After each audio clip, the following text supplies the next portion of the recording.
Bonjour, ici Yvan Touchette et bienvenue à Bible et Archéologie. Aujourd'hui, nous vous présentons la troisième partie du reportage sur l'Arche de l'Alliance, le témoignage de Ron Wyatt. Mais auparavant, voici deux anecdotes qui y arrivèrent lorsque Ron faisait les fouilles pour l'Arche de l'Alliance. En 1979, Ron trouvait une petite pomme grenade avec une inscription en hébreu dessus disant « Sacré pour le prêtre de Yahweh ». Tout ce que Ron retrouvait quand il faisait fouilles, que ce soit des pièces de monnaie romaines du début du siècle ou des poteries ou peu importe les objets, il rapportait ces objets-là aux autorités archéologiques israéliennes. Et lorsqu'il y avait de l'intérêt pour eux, ils le gardaient, sinon ils pouvaient le redonner à Ron Wyatt.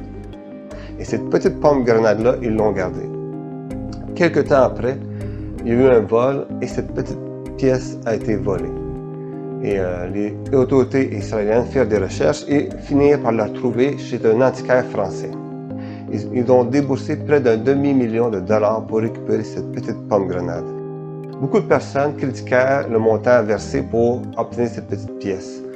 Mais les autorités israéliennes archéologiques n'hésitèrent pas à débourser ce montant car ils savaient que c'était l'unique pièce qui venait du premier temple de Salomon, là où l'Arche de l'Alliance reposait. Une deuxième anecdote arriva en 1995. Ron avait des équipements, des radars pour sonder le sol et demandait aux autorités israéliennes s'il y avait besoin d'aide pour quoi que ce soit. Et les autorités israéliennes dirent à Ron Wyatt « Nous avons envoyé 6 personnes dans le tunnel pour aller voir l'Arche de l'Alliance et récupérer des pièces. Mais les personnes ne sont jamais revenues.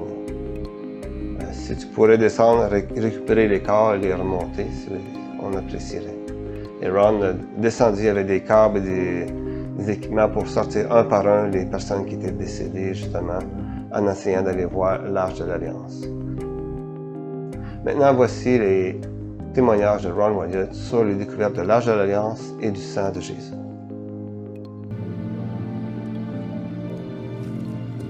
Ron se mit à scruter les rochers à la lumière de sa torche pour voir ce qui s'y trouvait en dessous. Effectivement, il vit des morceaux de bois secs en putréfaction et en dessous des peaux d'animaux séchés qui tombaient en poussière lorsqu'il les toucha. Il vit alors quelque chose qui reflétait la lumière, quelque chose de brillant et de doré. Tout d'abord, il se dit que cela pouvait être l'Arche de l'Alliance, mais en enlevant la peau des animaux, il vit une table en or avec une moulure en relief sur le côté qui consistait en un motif alternatif de cloches et de grenades. Ron est convaincu que cela provenait du premier temple ou du mobilier du tabernacle, qu'il pouvait même s'agir de la table originale des pains de proposition. Il commença alors à examiner la chambre de plus près, regardant partout autour de lui. À la lumière de sa lampe, il aperçut une fissure dans le plafond. En grimpant près des rochers à l'arrière de la cavité, il vit juste en dessous de la fissure un caisson fait de pierre. En guise de couvercle, il y avait une pierre plate qui était fissurée en deux et un morceau plus petit déplacé sur le côté, créant une ouverture dans le boîtier en pierre. Mais le sommet était trop proche du plafond pour qu'il puisse regarder à l'intérieur.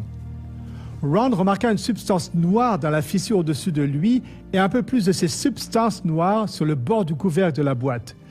La fissure dans le plafond se trouvait directement en dessus de la partie fissurée du couvercle et donc une partie de la substance noire avait dû peut-être dégouliner dans la boîte. Et c'est à ce moment-là, comme se rappelle Ron, qu'il s'est évanoui alors qu'il se rendait compte de ce qu'il était en train de vivre.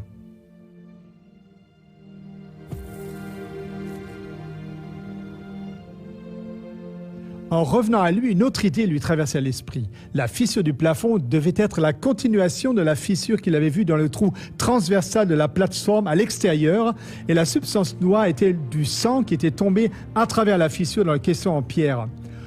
Ron était sûr que l'arche se trouvait à l'intérieur du caisson de pierre. Mais ce qui le bouleversa le plus fut la prise de conscience que le sang du Christ était véritablement descendu de la croix jusqu'au propitiatoire de l'Arche de l'Alliance.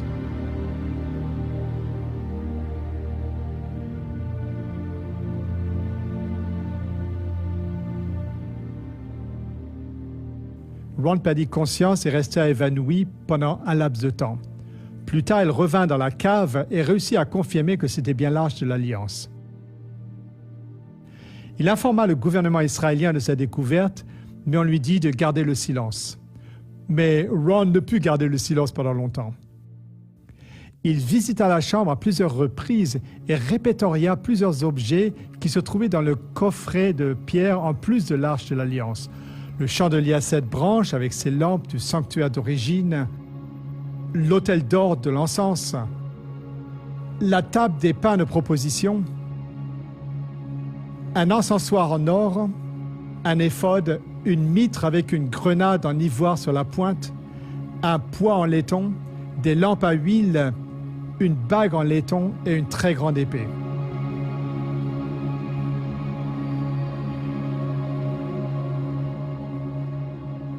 À l'arrière de l'arche se trouvait un petit compartiment ouvert contenant le livre de la loi, vraisemblablement celui que Moïse lui-même avait écrit.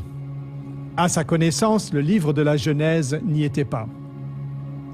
Ron fut étonné de constater que ces parchemins écrits sur des peaux d'animaux étaient encore en parfait état. Il en conclut que l'arche avait dû être amenée dans cette chambre d'une manière ou d'une autre. Elle ne pouvait pas y avoir été transportée par le même chemin que lui avait pris, vu qu'il avait dû se frayer un chemin en taillant le rocher. En enlevant certaines des pierres, il trouva une entrée beaucoup plus grande allant vers le sud dans la direction de la grotte de Sédécias, de l'autre côté de la route où les chérubins avaient été trouvés. Ce tunnel était cependant bloqué par des éboulis et Ron n'avait aucun moyen de les extraire du tunnel par lequel il était entré. Ron trouva un laboratoire en Israël prêt à analyser les restes de sang qu'il avait récoltés dans la fissure et sur le propitiatoire de l'arche. Et le résultat le bouleversa au-delà de tout. Tout d'abord, pour cette analyse, j'ai voulu amener le sang dans un laboratoire en Israël. J'ai demandé à l'un de ceux avec qui je travaillais dans le département des Antiquités où se trouvait un bon laboratoire pour faire un travail fiable. Et ils m'ont dit, va à tel et tel laboratoire. J'y suis allé et j'ai dit, s'il vous plaît, examinez ce sang et dites-moi ce que vous pouvez m'en dire. Ils ont dit, bon, on va le reconstituer. Nous allons le mettre dans une solution saline et le maintenir à la température du corps pendant 72 heures en remuant doucement. C'est leur métier, bon, ils s'y connaissent. Alors moi, j'ai dit, je veux être là quand vous faites l'analyse. Ils ont dit, d'accord. Donc, je suis revenu avec le sang, ils ont commencé les analyses, ils m'ont dit, ce qu'on peut dire, c'est qu'il s'agit de sang humain. Ils ont fait tous les tests possibles, et puis je leur ai dit, prenez une partie des globules blancs et mettez-les dans un milieu de croissance et gardez-les à la température du corps humain pendant 48 heures. Ils ont dit que cela ne servirait à rien, car la personne était morte. Je leur ai dit de faire ça pour moi. Et ils ont dit, d'accord, nous allons le faire. Bref, j'ai insisté à être là pendant l'examen. J'y étais quand ils ont sorti le sang pour l'examiner au microscope. Et c'est alors qu'un technicien en a appelé un autre, puis il a appelé le patron. Ils discutèrent en hébreu pendant un moment, m'ont regardé et m'ont dit, « Monsieur Wyatt, ce sang humain ne contient que 24 chromosomes.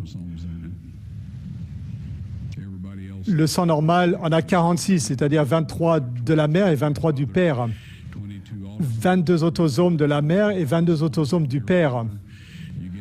Vous obtenez un X de votre mère et de votre père, vous obtenez soit un X, soit un Y. Mais ce sang n'a que 23 chromosomes du côté maternel et un seul chromosome Y. Vous savez, aucun enfant n'a jamais pu se développer avec seulement les chromosomes de sa mère. Or, ici, toutes ces caractéristiques physiques ont été déterminées par les autosomes du côté de la famille de sa mère. Sa masculinité est déterminée par ce Y qui provenait d'une source, mais pas d'un mâle humain. Ensuite, ils ont dit, et en plus, ce sang est vivant. Alors ils ont dit, il est de qui ce sang ?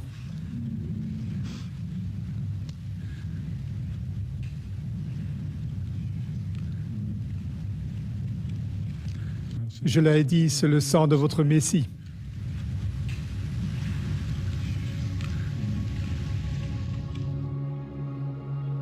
Lorsque les gouttes de sang tombèrent sur le propitiatoire, la preuve a été faite que c'était pour le péché contre cette même loi que le Christ était mort.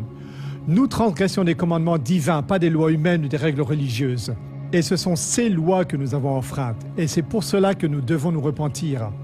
Et voilà que Dieu a vraiment envoyé son Fils pour mourir à notre place.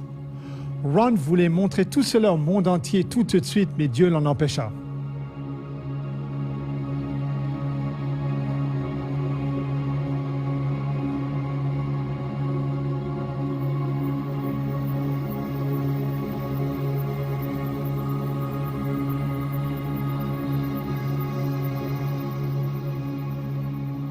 Lors de sa 4e visite, Ron dégagea la cave et les souterrains et mit de l'ordre dans les objets. Immédiatement, il ressentit la présence d'anges dans la pièce et en vit effectivement 4, 2 de chaque côté de l'arche. Ils lui dirent qu'ils étaient chargés de protéger l'arche. Puis ils dirent à Ron de mettre son appareil de photo sur un trépied et de filmer.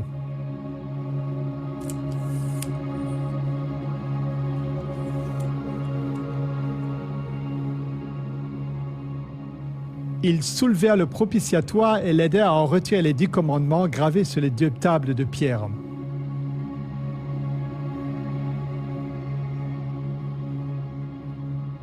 Ron les prit alors dans ses mains pour en faire des photos.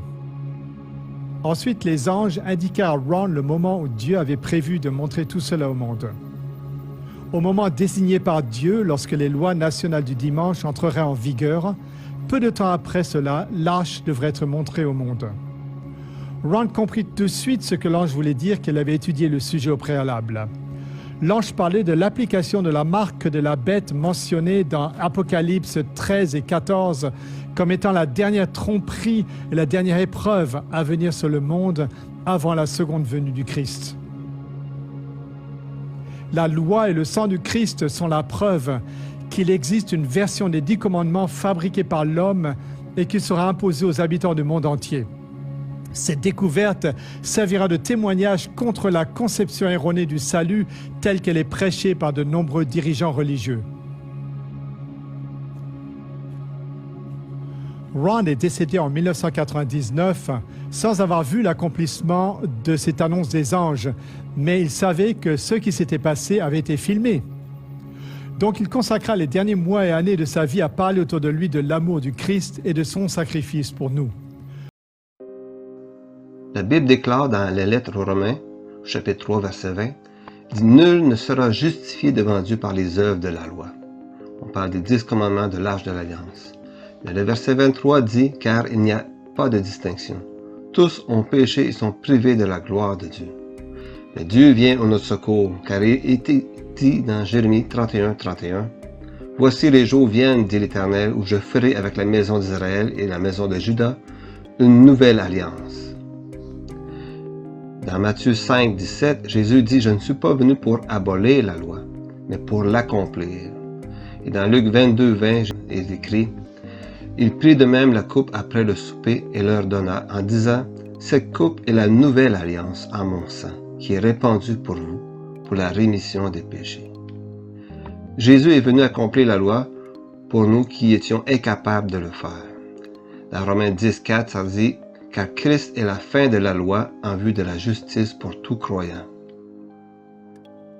En effet, la justice de la loi dit « L'homme qui la mettra en pratique vivra par elle. » Mais la justice qui vient de la foi dit « La parole est près de toi, dans ta bouche et dans ton cœur. » Si tu confesses de ta bouche le Seigneur Jésus, et si tu crois dans ton cœur que Dieu l'a ressuscité d'entre les morts, tu seras sauvé. Car c'est en croyant du cœur qu'on parvient à la justice et en confessant de la bouche qu'on parvient au salut. Romains 10, versets 4 à 10.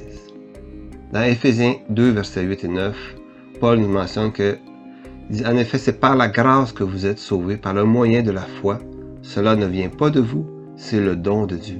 Ce n'est point par les œuvres, afin que personne ne se glorifie. » Voici une prière de la foi que vous pouvez faire avec nous. Seigneur Jésus, pardonne-moi, je crois en toi, je t'accepte comme le Seigneur et le Sauveur de ma vie. Merci d'être mort à la croix pour moi. Amen. Merci de nous avoir écoutés et à la prochaine.